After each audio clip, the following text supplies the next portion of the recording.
Hello friends, welcome to the ASP.NET Core Blazor tutorial. In this tutorial, we will see like how we create the model classes in Blazor and how we utilize those model classes into the Blazor application. So basically in the Blazor, why we create the model classes? So generally like in every application we create the model classes.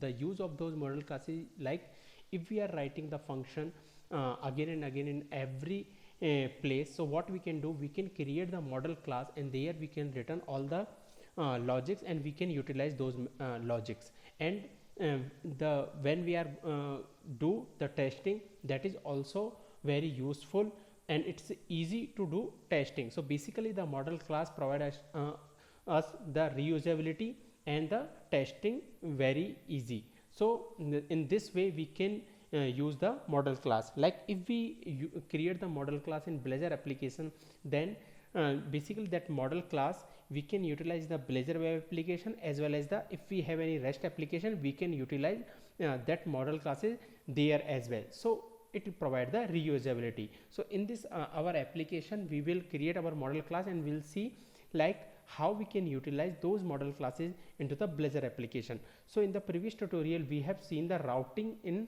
Blazor, like how we can navigate from one component to the another Razor component. So we have seen in the previous tutorial. So if you didn't watch, I recommend you please go to the part 7 of this tutorial series and see like how we do the routing in Blazor application. So in the previous tutorial we have created this application. So this functionality we implemented in the last tutorial. So what we did here, like we created a one link and one is the button. So when we click on this button, we can see in the URL like we are navigating to the another component, that is student detail, and here we are showing the student detail with the parameter, like we are sending this 11 parameter, and when we click on this button we are sending 22 as a parameter. So that functionality we implemented in the last tutorial. So like now we are going to work in this student. What we will show, we will show like when we click on this link, we will show the student information like first name, last name, age and gender, and those information will come from the model class A.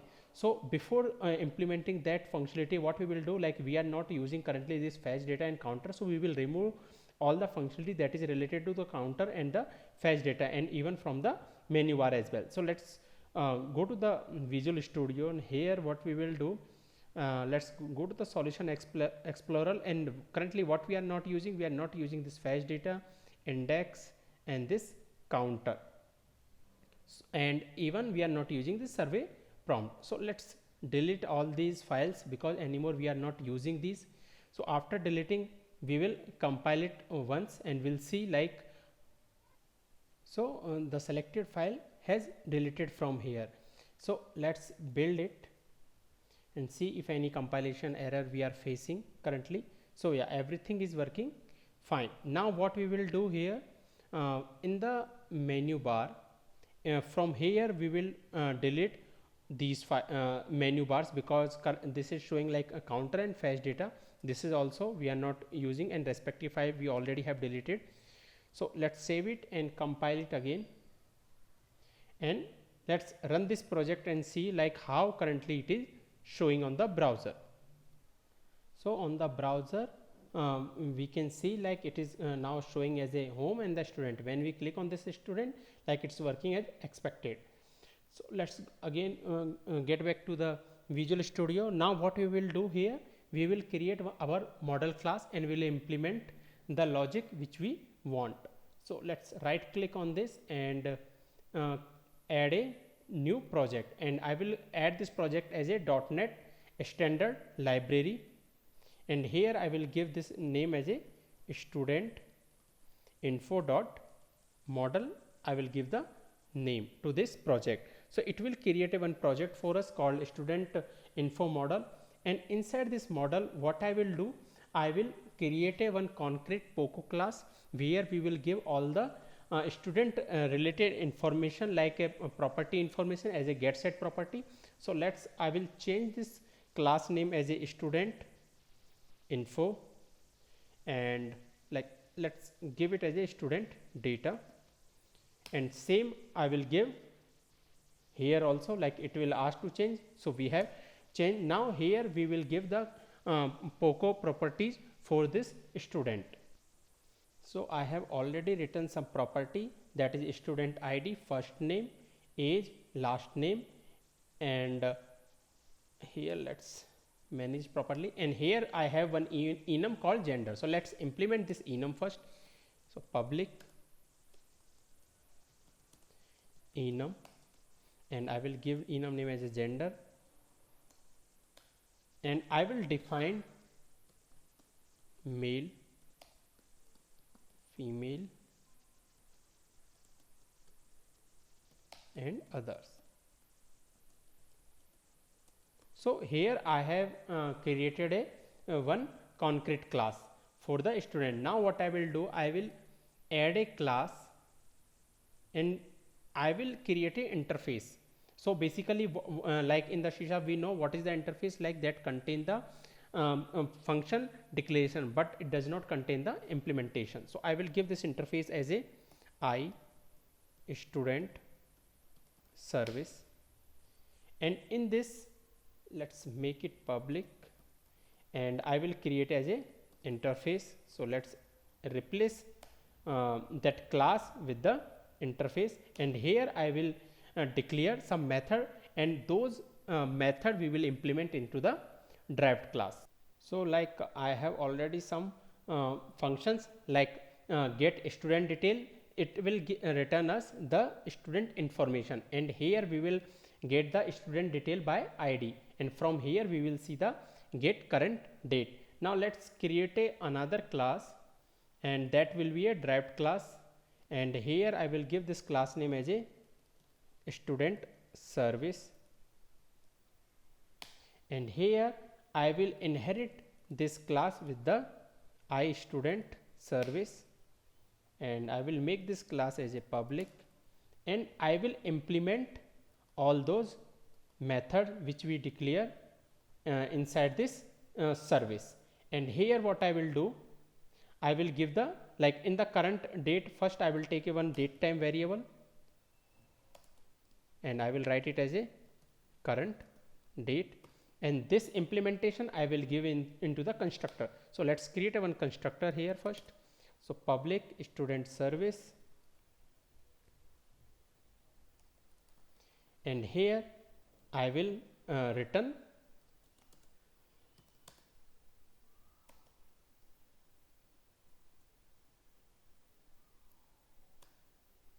date time dot now, and I will so this will give the current date time to us. Now what I will do, like this I will return here. So basically this function will give the current date which we have declared inside this constructor. Now next what we will do, we will create a one student information on this class level. So that information, like we will create a one function called load data, and this load data contain the student information. Like we can see here, we are going to create an object of student data here. So let's replace this, and this detail I will implement here as a list. So list student data, and I will make it as a details equal to list of student data. So basically in the load function what we are doing, we are making one dummy data for that student, and we are attaching to this student list data, and I will call this function when we will call this class. So as a constructor I am calling this one.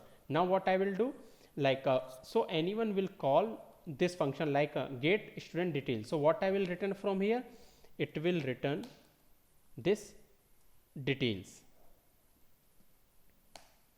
from here, and by ID if we want, then what I will do, let's take one variable student data, and info equal to this details dot where c dot student ID equal to std id dot single or default, and from here we will return info. So here what we have done, like we are going to get this student detail based on the student id. So in that way we have written this logic.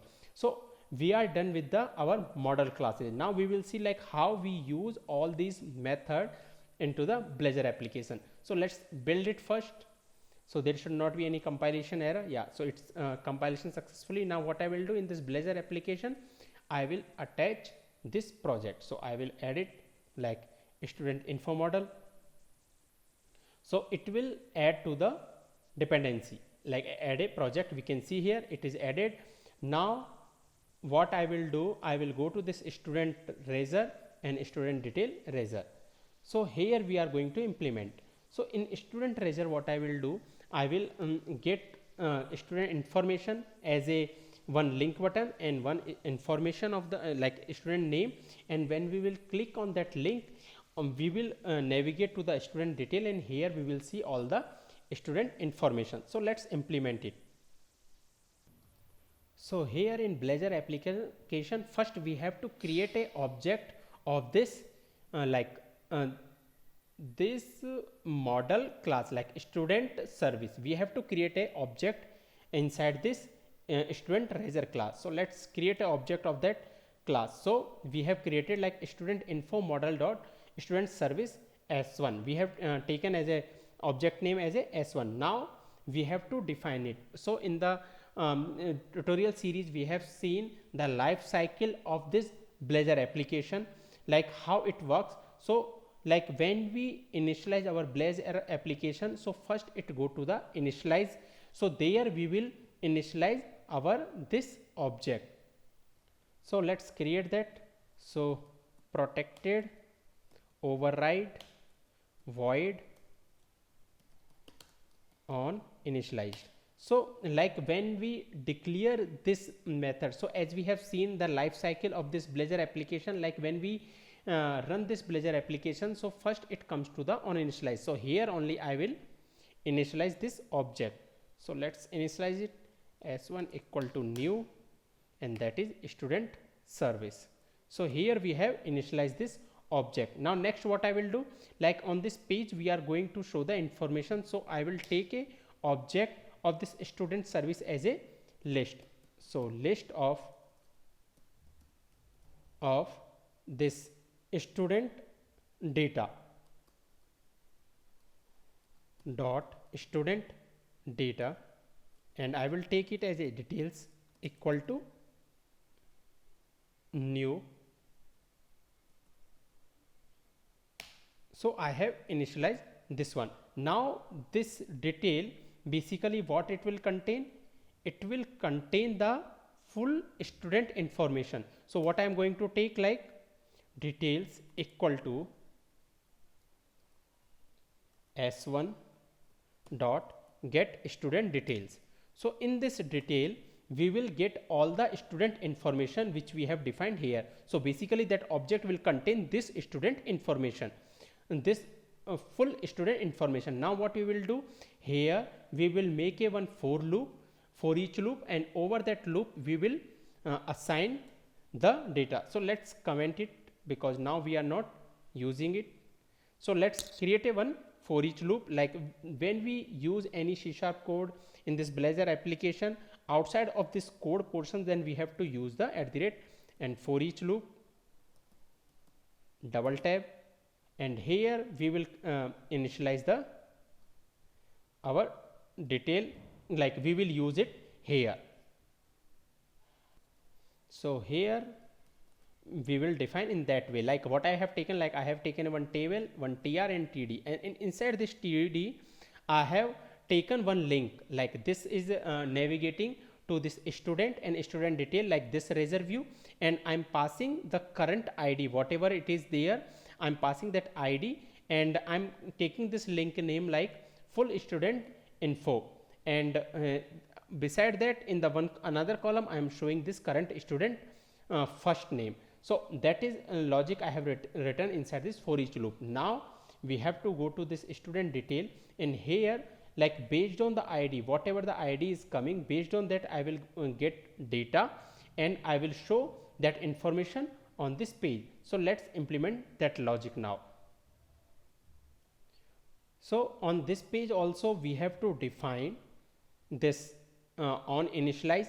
So let's copy this full information from here and paste it here, and instead of getting this get student detail, what we have to take get student info by ID, and here inside this I will give this student ID. So based on this it will return the student information, and instead of list we have to use the single info, because at a time it will return only one student info. So that is the thing we have done. Now in this code we will print the student information. So now let's implement that logic. Like what I will do, I will take one table, and over the table I will take this student information.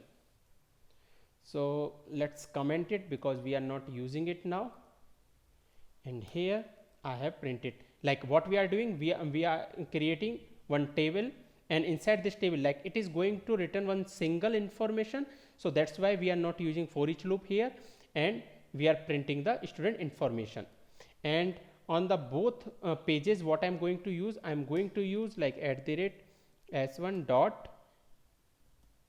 get current date. So that also I'm going to use.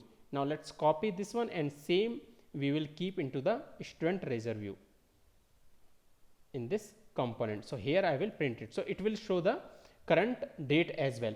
So what we have done as of now, like we have implemented this student razor.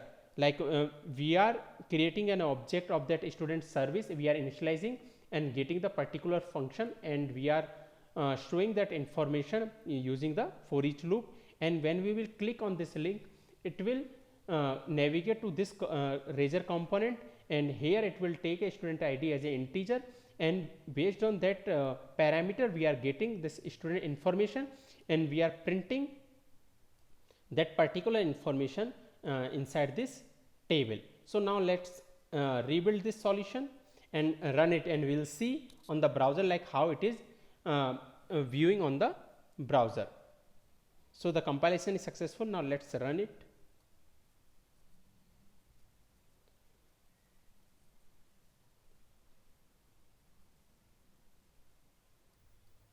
So we can see on the browser it is showing like home and student. When I click on the student, we can see like here currently it is showing the full data and this date here, and here we can see like full student info, that link we have created, and this link contain the particular ID, and when I click on this we can see this student full information here. Like based on that ID it is getting this information, and here we are showing the data. Now let's come back, and when I click on this, and we can see like a respective information it is showing. So in this way we can use the model class and navigate it to the particular function. Now what we will do, one functionality what we will do, we will take one button here, so that button will be back, and when we will click on that back button we will come to this student. So let's go to the Visual Studio, and here what I will do, here I will copy this button. So same functionality we are doing here, so let's do it here as well. So I will put it here, and we have to implement like in the tutorial 7 we have seen like how we use this navigate. So before taking this we have to inject this dependency injection, that navigation manager. So we are going to talk about this dependency injection in Blazor in the coming tutorial. So we will talk about like how dependency injection works into the Blazor application. So before that let's copy this function which we are going to implement.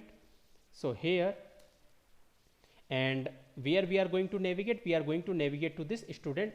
So let's copy this info and paste it here,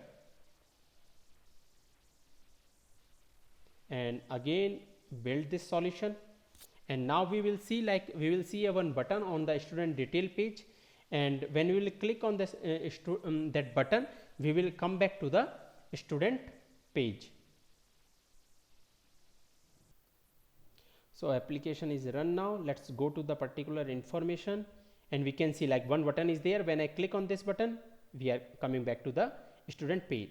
So that's way the model classes works into the Blazor application. So that is all about this tutorial. So if you have any doubt or question, please comment. Thank you.